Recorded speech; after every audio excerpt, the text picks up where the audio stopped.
I'm Linsay Chavez, and this is my husband, Manuil Chavez. I'm Manuil. And we own Four Arrows Garden here in Corona de Tucson, Arizona. We started this garden about 2 years ago, really as a way to get our kids outside.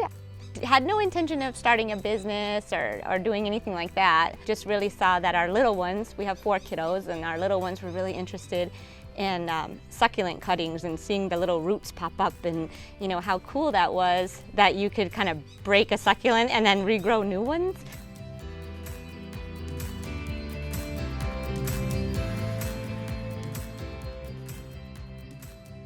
Our garden was named after our 4 children, ranging in age from 3 to 13. So they're kind of, they're all over the map and how they want to help and what parts they're interested in the business. But that name came to me before we even started, when we were thinking of, I think, just the planting parties and just ideas we were throwing around with the succulents, because the kids liked that so much. We were just thinking of, you know, something we could do with it. And I think it was actually like one night, just randomly inside, you know, that name came to me, because I really, I wanted to make sure our kids are included in this. This was them. That's the reason we started it. They were kind of the initial push that got us, you know, excited about this. And there's that scripture in the Bible about. I believe it's in Proverbs where it talks about having many children are like a quiver full of arrows. So it just for whatever reason it just stuck out to us. And so that's where the 4 arrows comes from in garden, and we've had our kids you know, even involved in the creation of our new logo, and we have one that loves to draw, and so she's constantly out here, the 13-year-old. She loves to draw pictures of the plants. That's her thing. She's more of an artist, and she really helped come up with the idea for what the logo looks like now, and that was really exciting for us.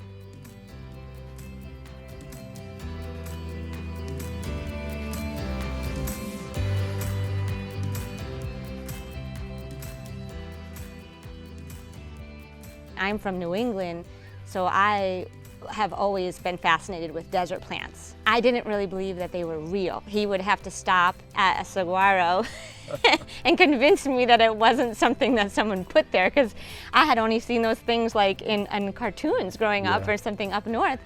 I was just fascinated that could be a real plant. It didn't look like any kind of plant I had ever seen. And so a lot of the funky cacti and succulents were the things that really drew my attention at first, and I just thought they were fascinating. I just loved them. And again, loved, same with my children, we just loved seeing how, I mean, you can propagate them and do all these things. You didn't have to be necessarily a professional at it or something. You could just have fun, and you know, we definitely failed before too at those things, but our kids loved seeing that, you know, they would do this, and 20 out of the 40 of them would grow these new plants. So it was so exciting for us to do. And then eventually, you know, when we started to do that, we had neighbors over and kids' friends over, and they really enjoyed it too. And then we were kind of hit with a few things in early 2020, even right before the pandemic happened in our own family, some tragedies and you know, different life events that really stopped us in our track. And I have to say that the plants for us were, for all of us, for us and the 4 kids, were the one thing that brought joy to us. We'd come out and we would just sit out here in the morning and reflect and pray and just, you know, have meditation, and that was, we needed that. It got us through a really, really rough time in our lives, and then pandemic added to that, of course. And so we were just talking about it the other day, saying that we're so thankful we had this, because I really don't know what we would have done without, you know, just that joy that we got from coming out here and seeing them flourish with just a little bit of our care. It was something we could control when a lot of other circumstances were out of our control. Out of control, yeah.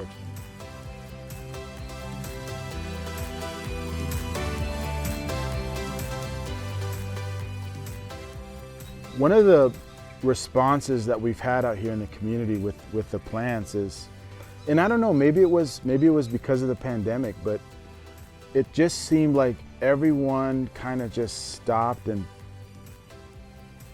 what's the word I'm looking for? Just kind of thought like, let me just look at what's right here. Let me just appreciate what we have right here. When we would have people come over to the house, you would hear that in their conversation, like, oh, all of a sudden, you know, I'm in my backyard, I can't go anywhere. So I'm not spending time at the mall or driving around or whatever. And we had a lot of customers that say, oh, we just figured we would try it. We're gonna, do a corner of our yard and see how it works out. And all of a sudden everyone started, I think, to appreciate the beauty of changing the backyard and putting something else and adding some color and looking at the amazing adaptations of all of these different plants that you can have out here. Everyone kind of just woke up and took notice all of a sudden. That's what I got whenever we would have these conversations. And I know that was for us too, because we had to slow down and we would come outside and like, oh wow, it'd be nice to have this, and you'd see these different color plants, and yeah, I like it.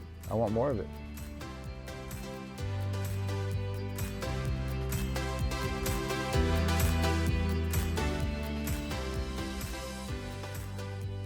In nature for sure, but with the plants, to me, they were just something that helped me look at a bigger picture and see, that there was still beauty around me, and there were still good things, and I could still find joy in something.